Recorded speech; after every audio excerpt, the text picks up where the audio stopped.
Oi, gente, tudo bem? Daniel por aqui. Aqui é o XNow, é um canal onde a gente conversa sobre experiência do usuário, design, e os últimos vídeos eu tenho falado um pouco mais sobre carreira, né? Para tentar ajudar quem é designer, ele tá ali no time, ou tá sozinha no time, ou sei lá, ou é a líder de um time, a como que você pode, de repente, fazer um trabalho melhor ali. Inclusive, vou até dar uma pausa nesse conteúdo para dizer, você que está assistindo, você está inscrito ou inscrita aqui no canal? Porque a gente está muito perto. Tá, tipo, estatisticamente com 50 mil pessoas já por aqui. E talvez você não esteja inscrito ou inscrito aqui. Então dá uma olhada, tem um botãozinho aqui de se inscrever. Se inscreve, é super rápido. E quem sabe assim a gente já bate 50 mil. Inclusive, ó, hoje é 2 de outubro. 2 de outubro, quando eu tô gravando esse vídeo, estamos à beira de 50 mil pessoas. Voltando aqui no assunto. Eu tenho conversado com muita gente a respeito de carreira, né, a respeito de como é que organiza o seu trabalho no time. E uma das coisas que eu tenho esbarrado várias vezes é como que a gente consegue estimar melhor o nosso trabalho, porque a gente tem, às vezes, condições de trabalho onde quem está trabalhando com a gente ali não é necessariamente quem vai executar o trabalho de design. Então pode ser que quem está gerenciando quanto tempo a gente leva para fazer as coisas é alguém que é de fora do design e às vezes não tem ideia de quanto uma coisa é fácil ou difícil da hora da gente realizar um trabalho. E às vezes a gente mesmo não sabe, tá? Falando bem a verdade, às vezes a gente também tende a não ser super ultra claro na hora de falar assim, ah não, isso vai levar 1 hora, ou isso vai levar 2. Às vezes a gente acha que uma coisa vai levar 2 e leva meia hora, às vezes a gente acha que uma coisa vai levar 2 horas e leva tipo 2 semanas. Então assim, não é uma coisa fácil e a gente tem muitas atividades para fazer e essas muitas atividades têm, lógico que às vezes dependência de outras pessoas, às vezes a gente tem coisas que não estão no nosso alcance. Às vezes, por exemplo, recrutar pessoas pode levar mais tempo do que a gente acha que vai levar na hora de fazer, por exemplo, um teste e precisa de um público muito específico. Então, como essas coisas não são super simples, eu comecei, então isso aqui é um work in progress, é um trabalho em andamento, eu comecei a fazer uma documentação baseada também naquelas ferramentas de análise que a gente já tinha visto aqui no canal. Então, derivado do mesmo banco ali de coisas, uma ferramenta para tentar começar, e é para você copiar ela e tentar você organizar ela do jeito que você achar mais legal, então do jeito que for mais interessante para você, mas para a gente começar a tentar orientar um pouco mais o que a gente está fazendo, para que fique mais claro, caso alguém de fora precise fazer uma estimativa sobre o nosso trabalho, caso você mesmo precise fazer uma estimativa sobre o seu trabalho. Então, eu vou compartilhar aqui uma tela, mas de novo, tá? Só deixando claro, isso é um trabalho em progresso, eu não estou satisfeito ainda com o resultado, então eu dependo muito de você para tentar fazer um resultado melhor.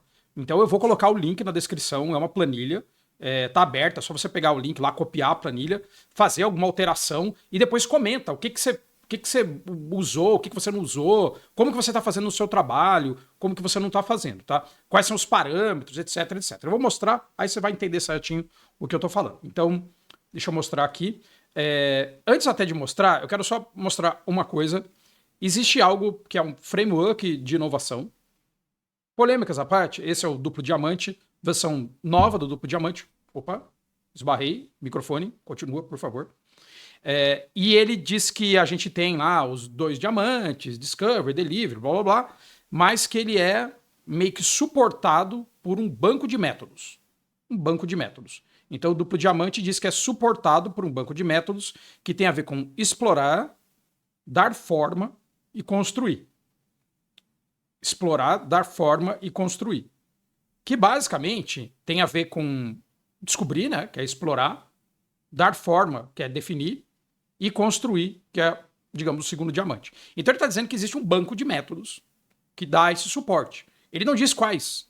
Ele diz que existem métodos. Porque depende do que você está fazendo, vai usar o método A ou o método B. Então tem um monte de método. Então nem tudo você vai fazer, sei lá, personas, e nem tudo você vai fazer análise de não sei o que lá, de cohort com go horse. Sei lá, nem tudo. Cada caso é um caso, então você precisa ter uma análise e um pensamento crítico, que é assunto também sempre recorrente aqui nesse canal. Então, o que eu comecei a construir, tá? Baseado... Esse vídeo vai ser mais curto. Baseado naquele modelo que é o Stanford, que tem empatizar, definir, idear, prototipar e testar. Eu criei uma lista com um monte de atividades. Tem várias atividades aqui, várias atividades. Isso tudo tá copiado e colado aqui, ó. Não tem nada que já tá pensado aqui, justamente porque eu quero pensar junto com vocês como que a gente pode fazer uma coisa dessas, para ela ser bem legal, mas eu vou dizer qual que é a minha ideia fundamental aqui. É a gente pegar uma atividade qualquer. Vamos pegar uma atividade que é uma atividade complicada.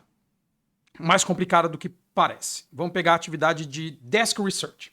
Então, tá ali. É uma atividade, é uma ferramenta, é um método. Eu botei ali método. Método e ferramenta não são exatamente a mesma coisa, mas eu estou sendo bem flexível com relação ao que eu quero organizar aqui.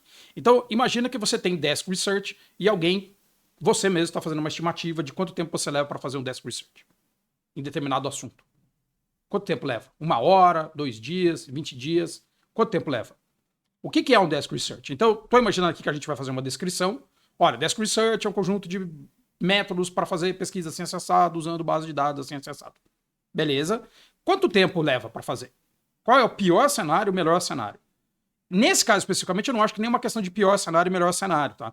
Porque eu imagino que para fazer Desk Research depende. Se eu quiser só saber assim, a gente está tentando entender aqui se existe tal ferramenta em português, é mais rápido do que tentar entender assim, olha, quais são os melhores restaurantes divididos assim assado no Brasil. Então a gente está falando de coisas diferentes. Então a estimativa de tempo é grande, assim, tipo, a gente não sabe exatamente dizer. É muito contextualizado. Eu dependo muito de saber o contexto para dizer a estimativa. Dependo muito. Então, se eu tivesse que falar assim, olha, tá, vamos falar que para fazer Desk Research eu vou apostar aí para um tema típico do meu trabalho, por isso que isso aqui é uma coisa para o seu trabalho, típico do meu trabalho, a gente está falando de 1 a 2 dias. Não, de 1 a 6 dias. De 1 a 6 dias. É o que eu estou dizendo que é no meu trabalho, mais ou menos, tipicamente, pro tipo de problema que cai na minha mão no trabalho, é mais ou menos isso. Beleza, beleza. Então, Desk Research é tal coisa, vou botar com um negrito só para saber que eu estou mexendo nessa. Ó, Desk Research é tal coisa, blá, blá, blá, blá, blá. Eu levo tanto tempo para fazer, de tanto a tanto. E o que eu preciso para começar? O que eu preciso para começar a fazer isso? Eu posso simplesmente começar agora, eu dependo de outras pessoas, eu dependo do quê? O que eu preciso para começar? Então, o que eu preciso? Então, eu preciso ter uma definição de problema claro. Tem uma coisa que a gente fala que é definition of ready. O que é a definição de estar pronto para começar alguma coisa. Isso se usa muito em ágil. Então, o que eu preciso para começar a fazer uma desk research? Então, eu preciso de A, B, C, D, E. Daniel, o que eu preciso? Não sou eu que vou falar, você que vai me falar, porque você tem que saber o que você precisa dentro do teu trabalho. E pode ser que essas atividades que eu estou colocando aqui nem façam o menor sentido para o seu trabalho. Então, isso daqui é, de novo, um work in progress, porque eu quero que você pegue esse documento, quero que você duplique esse documento e que você pegue e coloque as coisas que façam sentido para você. E se você é a única pessoa nesse time, você tenta falar com outras pessoas em outros grupos, tenta falar com quem é PM, tenta falar com quem é dev, como é que eles fazem as estimativas. Tem gente que vai estimar as coisas em PMG, tem gente que vai estimar em Fibonacci, tem vários jeitos de estimar ali qual é o trabalho de alguma coisa. Então eu estou colocando aqui às vezes dias, às vezes horas, às vezes semanas, sei lá, às vezes é contínuo. Por exemplo, Desk Research eu acho que é uma tarefa contínua. Eu não acho que você fala, eu vou fazer agora uma semana e vou acabar. Inclusive eu acredito muito naquela teoria da Teresa Toys de você fazer isso continuamente. Então, o hábito de você fazer descobrimentos contínuos. Então, eu acredito que isso para mim é contínuo. Mas vamos dizer que para exercício, para aquela atividade que acabaram de falar porque você tem que fazer, você vai precisar estimar, ou alguém vai precisar estimar e chegar com isso estimado para você. Então, é legal você colocar ali de 1 a 6 dias o que eu preciso para começar é tal coisa. Qual é o risco? O que pode dar errado? Por que pode levar 1 ou pode levar 6 dias? O que pode dar errado? Então, tipo, não, cara, contanto que seja um negócio super fácil, que tem as fontes de dados. As fontes de dados estão aqui na empresa. Eu vou consultar essas fontes de dados da empresa, que eu já sei quais são, porque na verdade é uma repetição do tipo de pesquisa que a gente faz continuamente aqui. O risco é super baixo de dar errado. Eu já sei onde é. Isso aí é uma coisa que eu levo um dia. Ou uma coisa que eu falo, cara, eu não sei, isso pode levar muito mais tempo do que eu espero, porque eu dependo de falar com 4 fábricas no Brasil e 2 fora do Brasil para tentar entender uma informação antes de eu tomar uma decisão. Então, o que pode dar errado? Pode dar errado eu não conseguir falar com alguém, pode dar errado um monte de coisa. Qual é o risco? O que é o risco? Inclusive, eu acho que é legal ter uma discussão, aí eu não pensei muito bem se eu vou colocar uma coluna ou outra, mas que é qual é o risco para o projeto de eu não fazer essa atividade. Eu não acho que é isso que eu tô falando aqui. Tá? Aqui para mim era qual o risco, o que me impede, o que é o 1, o que é o 6. Tá? O que é 1 hora, o que são 6 horas. Mas o que pode dar errado se eu não fizer essa atividade? Então, olha, se a gente não fizer essa atividade, pode dar errado tal coisa. Então, eu acho que pode ser, de repente, uma coisa de riscos para o projeto, por exemplo. Então, mas, de novo, isso aqui é para você pensar ali o que é, né, esse projeto para você. Tá bom, quem que são as pessoas envolvidas em fazer essa atividade aqui? Para fazer essa atividade, quais são as pessoas envolvidas? É só o time de design, precisa do time de marketing, precisa do time de data, precisa de PMs, precisa de usuário, precisa de uma empresa de contratação de, sei lá, pesquisadores, precisa de um time terceiro. Quem que é envolvido? Por que é importante saber quem que é envolvido aqui? Porque dependendo da pessoa que é envolvida, e se você, tipo, não é você a pessoa que está envolvida, você vai ter que confirmar com a pessoa que está envolvida quanto tempo leva, o que precisa para começar. Não é só você que toma essa decisão. Então, mais pessoas precisam te ajudar a tomar essa decisão. Então, eu coloquei ali pessoas envolvidas. Eu acredito que você possa fazer isso, se for o Notion, colocar umas tags, falando time de design, PM, GPM. Então, assim, tem atividades que dependem do diretor da empresa para acontecer. Então, acho que é legal você colocar isso. Aí depois, claro, a gente pode falar de outras ferramentas, de outras matrizes para fazer isso. Mas aqui só para você tentar ter uma ideia de quais são as pessoas envolvidas. Por quê? Porque se você falar assim, cara, para fazer tal atividade, não depende de mim. Então, tipo, para fazer um briefing, não depende do time de design fazer o briefing. As pessoas envolvidas em fazer um briefing são, por exemplo, numa agência, o atendimento e o cliente. Então, o atendimento e o cliente. Eu só consumo aquilo. Então, eu não sou envolvido em fazer aquela atividade. Tá bom. Qual é a senioridade de profissional para fazer aquela atividade? Então, qual é a senioridade? Um júnior pode fazer, uma pessoa pleno, tem que ser o sênior. Quem que vai fazer essa atividade? Então, por exemplo, é pleno, júnior, sênior, tanto faz. Então, qual a senioridade dos profissionais envolvidos, né, no time de design? Tem alguma dependência de alguma coisa? Eu falei de pessoas envolvidas ali, mas tem alguma coisa que para fazer um teste de usabilidade, eu tenho uma dependência de a empresa X, que é a empresa de contratação. Ou para fazer tal coisa, eu tenho a dependência do Figma. Eu pus essa dependência aqui porque, para mim, eu sempre penso em termos de dependência. Nossa, o que eu preciso para começar? Então, para mim, eu acho que dependência aqui não é a mesma coisa que premissa, mas pode ser que no seu contexto seja a mesma coisa, tá? Então, assim, eu tenho dependência disso, ou dessas pessoas. Então, tenho dependências para fazer a coisa. Eu só posso, por exemplo, fazer um teste de usabilidade se eu tiver recrutado. Então eu tenho uma dependência de recrutamento, por exemplo. Então eu não posso fazer o teste sem ter o recrutamento. Então aí eu testo usabilidade, daqui a pouco a gente vai falar dele, ele deveria se desdobrar em várias atividades, algumas que são dependentes de outras. Então ela não pode existir isolada. O que você entrega no final dessa atividade? Qual é o entregável? É um documento, é um relatório, é um post-it, é uma foto, é uma interface, é um e-mail? O que é que você entrega? Então, o que você entrega quando você faz um desk research? Aí eu coloquei aqui uma coisa que poderia, para você ampliar esse conhecimento, e seria legal fazer isso, por exemplo, no Notion, que é colocar um link para um exemplo. Qual é o exemplo de um desk research? Você tem um exemplo para mostrar para alguém? Porque se, sei lá, um PM que não sabe exatamente o que é uma dessas atividades, tiver que conversar com o GPM dele para, sei lá, fazer uma estimativa, ele sabe o que é? E tem uma documentação robusta sobre isso. A gente já falou bastante sobre documentação, a importância de documentação. Então, existe uma documentação robusta dizendo, olha, é assim que funciona, normalmente isso é feito assim, a gente tem que pegar 2 dias, blá, blá, blá, blá. Então, tudo isso daqui, deixa eu botar um negrito aqui só para... Tudo isso daqui seria informações para fazer essa atividade. Né? Esse método ou essa ferramenta. Aí, você briga comigo aí se eu estou falando a epistemologia certa, essas coisas, tá? Para mim aqui não importa. Eu quero saber se a atividade que eu tenho, quanto tempo eu levo para fazer. Vamos pegar uma atividade que ela, na verdade, tem que desdobrar em outras atividades. Então, eu vou pegar uma atividade aqui, que ela desdobra muito. Cadê? Teste de usabilidade. Se eu falar simplesmente teste de usabilidade é quebrado em N atividades. Então, o teste de usabilidade depende de você configurar o teste, de você fazer um teste piloto, de você recrutar pessoas, de você criar um roteiro, de você ir fazer o teste, etc, etc, etc. Então, teste de usabilidade é uma coisa que eu quebraria em outras atividades, apesar de eu falar assim, olha, de maneira geral, o teste de usabilidade na nossa empresa, tipicamente é assim, eu quebraria ele em outras atividades para entender. Olha, dentro de um teste de usabilidade, eu estou falando que a gente leva 2 semanas para fazer, porque dentro da empresa que a gente está, a base de usuários é fora, eu vou ter que contratar esses usuários, contratar um time de pesquisa externo, vou ter que fazer um filtro, vou ter que peneirar resultado, vou ter que fazer um monte de coisa. Então, talvez não seja tão simples. Mas pode ser que você trabalhe numa empresa que é super simples fazer isso, porque você já tem essas coisas muito bem definidas. Você já sabe qual é a base de usuários, você já tem a base de usuários, você trabalha numa empresa robusta que já tem isso. Então, se você trabalha numa empresa robusta, talvez você consiga falar assim, olha, teste de usabilidade, grosso modo, é tal coisa, leva tanto tempo. Se você ainda tem que quebrar isso, então, assim, de novo, essa lista que está aqui é uma lista arbitrária minha, que você vai pegar e falar, tá, um Crazy 8.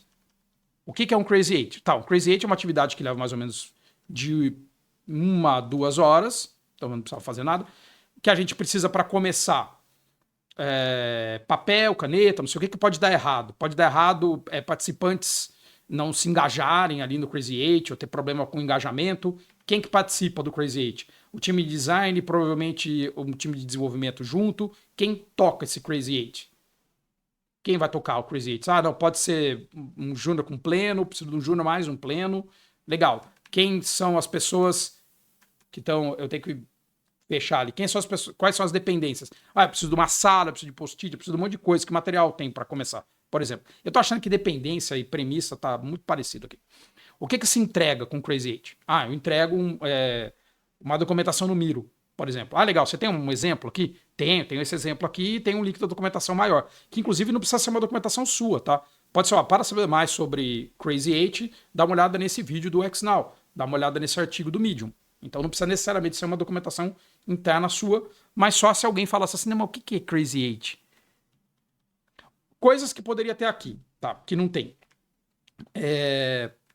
Qual a criticidade disso para o projeto? Qual a criticidade? Tem que fazer. Então, por exemplo, um Crazy 8. Tem que fazer um Crazy 8? Eu sou obrigado a fazer um Crazy 8, senão, tipo, pega fogo na casa? Não tem que fazer. Então não é uma obrigação fazer, não. Então eu poderia botar ali que ele não é... Nossa, a gente quase nunca faz. Eu poderia botar uma coluna aqui falando qual que é o grau de importância disso. Qual é o grau de importância? De 1 a 5. Super importante, não é tão importante. Por que isso é legal você fazer? Então, a importância, por exemplo, importância.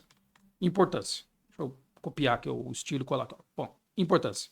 Então, eu vou falar qual que é a importância daquilo, porque a importância, e aí eu posso fazer uma escala de importância de novo, de 1 a 5, não corta tal coisa. Aquilo é criticidade 5. E se você falar assim, não, tudo é criticidade 5, é porque você não está sendo realista. Não é tudo que tem o mesmo peso. Não é tudo que tem o mesmo peso. Então tem atividades que às vezes você vai fazer, às vezes você não vai fazer. Então depende do peso. Então, ó, de novo, falei que ia ser um vídeo um pouco mais curto, porque eu quero só apresentar essa ideia de ferramenta para vocês. Eu acho que se fosse meu, eu faria isso usando... Se fosse meu, né? Eu faria isso usando o Notion e faria colaborativamente com outras pessoas do meu time. Eu pegaria um dia, fecharia ali 2 horas, colocaria quais são as atividades mais comuns que a gente faz. As mais comuns são essas. Não precisa dividir em etapa, igual eu dividi aqui. Não precisa. Mas pega quais as atividades mais comuns e dentro dessas atividades mais comuns, estima elas. Ó, isso é tanto, isso é tanto, isso é tanto, isso leva tanto, isso é tanto, é tanto. Se você faz freelance, se você vende projeto, aí você pode até colocar como uma estimativa de preço para aquela coisa. Então, ó, tipicamente é isso. Eu gosto muito de pensar assim, tipicamente, smart default, sabe? Qual é o típico? O default típico. Então, o que é o típico? Ó, tipicamente, para fazer um sitemap, tipicamente eu levo 8 horas. Tipo, levo de 8 a 16 horas. É isso que eu levo para fazer um sitemap. De 8 a 16? Se vier um projeto normal, que a gente tipicamente é na tua empresa, tá? Não é assim, não, mas no Nubank é de um jeito, no iFood de outro. Tudo bem, a não ser que você seja do Nubank, olá, pessoal do Nubank. Ou do iFood, olá, pessoal do iFood. E daí? Você tem que saber quanto que na sua casa isso funciona ou não funciona. Então, se na sua casa, tipicamente, você leva 8 horas para fazer um sitemap, e assim, no melhor cenário você consegue fazer em 6, o melhor cenário é 6, o pior cenário, então o melhor cenário é tal coisa, o pior cenário é tal coisa, aí você vai falar, olha, o pior cenário é o site capotar a hora que vai fazer, e o risco dele capotar é eu não conseguir acessar. Então você promete uma coisa, mas não tem. E eu tô falando isso, gente, porque vai ter pessoas que vão falar assim, eu precisava que você analisasse o meu site. Ah, legal. E manda o link para mim. Não, eu não tenho ele ainda. Ah, eu preciso que você faça ele para analisar. Ah, entendi. E você acha que é brincadeira? Mas você, se você tá achando que isso é brincadeira, é porque você viveu pouco, viu? Você viveu pouco. Então sempre vai ter uma coisa doida lá que as pessoas podem fazer. Então, de novo, eu vou colocar o link na descrição. Se for interessante para você, copia. Se você fizer alterações ali e você vai fazer, porque é feito para fazer, é um trabalho em progresso, me fala, devolve para a comunidade, devolve, sabe? A gente grava um vídeo junto aqui falando, pô, a gente fez assim, no meu time eu organizo assim, eu organizo assado. Então, de novo, uma sugestão de ferramenta pra gente trabalhar. Nossa, meu cabelo tá tudo doido, né? Eu cortei o cabelo esses dias. Aí tá tudo arrepiadinho. Então é uma ferramenta legal para você começar a fazer isso. Não começaria fazendo 80, eu começaria falando assim, nas últimas, no último mês, nas últimas 4 semanas, quais as atividades a gente fez aqui no time de design? Essa e essa. Beleza? Quanto tempo leva tipicamente essa? Tá bom. Aí você fala, agora vamos procurar mais para trás. Que outras atividades a gente já fez? Abre lá seus Figma e vê ali as coisas que você já fez. Então não comece com tudo. Comece com uma parte importante. Depois você amplia. Então você começa com uma parte importante e depois amplia. Então, se fez sentido para você, dê like nesse vídeo, compartilha com alguém. Espero que você tenha gostado. A gente se vê por aí, ó. 50 mil pessoas inscritas nesse canal. Quero ver 50 mil pessoas aqui. Se você já estava aqui quando tinha 10 pessoas, igual pagando, escreve aí 100 nesse chat aí. No chat não, nos comentários, porque eu sei que você estava aqui desde que não tinha quase ninguém. É isso, um beijo e tchau.